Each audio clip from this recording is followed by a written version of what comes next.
tears my heart out to even think about him doing that. That's how we do it in the South.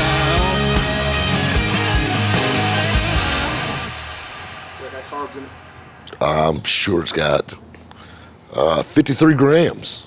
53? Woo! Red Bull is 41. Yeah, this is man drink. Hey man, big man drink. Yeah, exactly. You damn right. You remember that, big man. Big man. What's going on, guys, and welcome to Rabbit Shoes Cars, the shit we talk about off camera. So, anyway, before me and Jeff, the Rave Boy camera guys, spirited debate on energy drinks and carbohydrates, you know,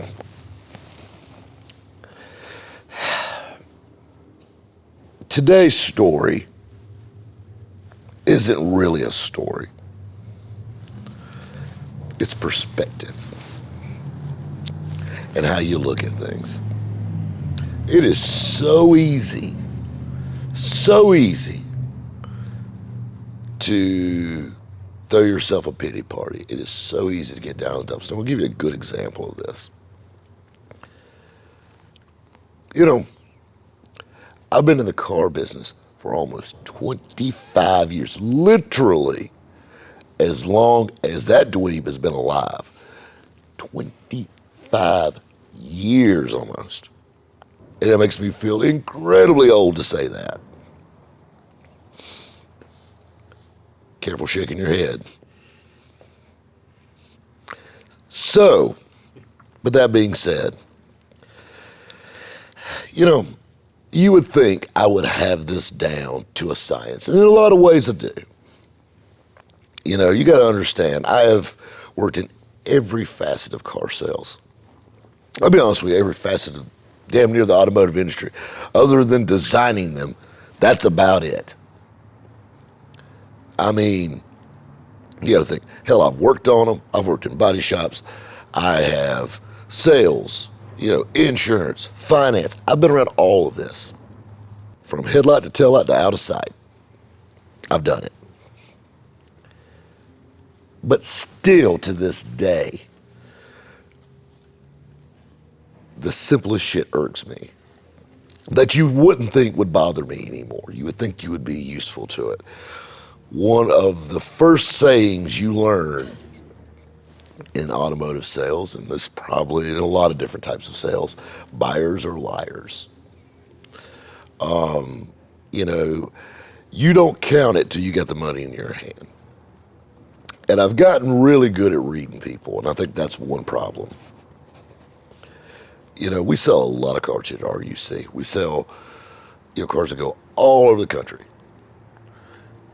But, and I'm pretty good. I can talking to somebody on the phone, I can usually tell if they're pretty serious.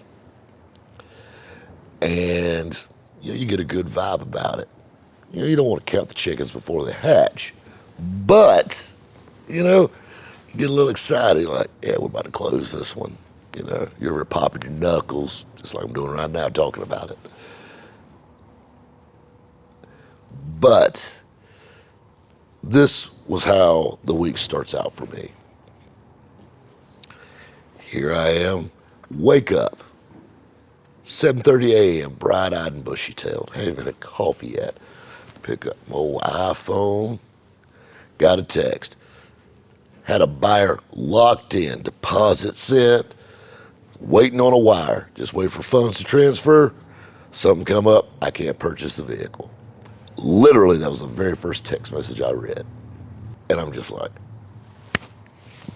well, you know, that'd have been an extra 50 grand. That would have been nice to have, but hey, got to move on to the next one. I literally sit up and turn, and my feet touch the ground at the bed. My phone goes off again. It's my transport guy. Hey, those cars you got coming, I can't get them today.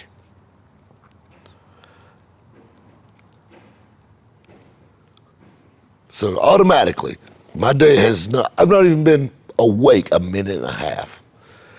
And two major things that were going to happen that day, now I know are not going to happen.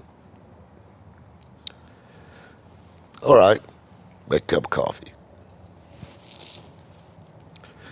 I said, well, you know what? It's going to be a good day. It is what it is. Got to keep trucking. Come in. Kobe Kai can't make it in. He's tied up. Well, it means, that puts a dent in getting things done. Well, that sucks. And then on top of all of it, my mother calls me. And she has like a sixth sense of calling at the worst times. And, I describe my mother like this. I wouldn't take all the money in the world for her, but I wouldn't give a nickel for another one just like her. But she can say two words and just, brrr. So my mother has a strange affiliation for furniture. She loves buying furniture. And her house is literally like a damn rooms to go. There's so much furniture in it. And I joke with her all the time. Literally, you could furnish 3 houses out of the furnishings in her one house. But there again, you know what? I guess it's better than a meth habit. So if she wants to buy another stool or dresser or whatever, have at it. She bought these stools, and they're the wrong color. She said, hey, while you're not doing anything, won't you paint these stools for me? It's a simple task. I'm not saying I'm too good to paint the stools, but already my day's starting out crappy. I'm behind the 8 ball. I thought at one point, today that I was going to be this far ahead. New cars coming in, one coming out, everything. Now we have no new cars coming in. We have no cars going out, and it's in gridlock. And now my mother wants me to paint a fucking stool she ordered off of Amazon. I know. So petty, but still just adding to it. It was just one of those days. And then it was kind of a rainy day on top of it, which didn't help. And, I just sat here just all day long, just had my lip run out. Just in a pissy mood. I'll be honest, we had a fan come by and he said, man, Rabbit, what you doing today? I said, I feel like I'm running a fucking car museum. I said, I can't sell shit.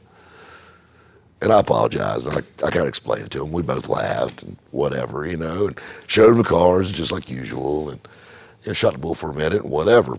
And I mean, it's just one of those days, and just not a bad day, but just a shitty day, just a shitty day. And this is the craziest thing, though. All day long, just bullshit.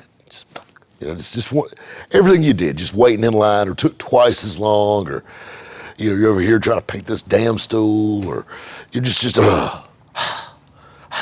I've got the worst habit ever of huffing and puffing, doing something. I've been like this my entire life.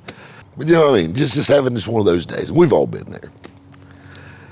And I talked to a really good friend of mine, and I just blew up. And I said, it's just one of those days.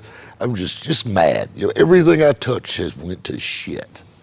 And I was telling her all my problems. And she goes, and she's laughing because it's funny when I'm mad, it looks funny.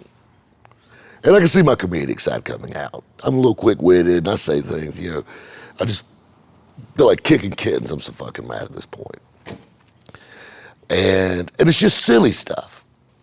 But all of us, but right then, it's the end of the world. It's just the shittiest day. Talked to her, and I felt better after I talked to her for a minute. And then I get a phone call from an old friend of mine. I've known her for a long time. And we were talking for a second. How's your day been? And I almost said, man, it's just been one of those days. But I told this man, doing all right. Like I said, I haven't talked to him in a while. He says, I just want to catch up with you. He said, I'm trying to reach out to everybody. He said, I don't want to drop this on you, but I've been going to the doctor here lately with some problems. And I'm dying.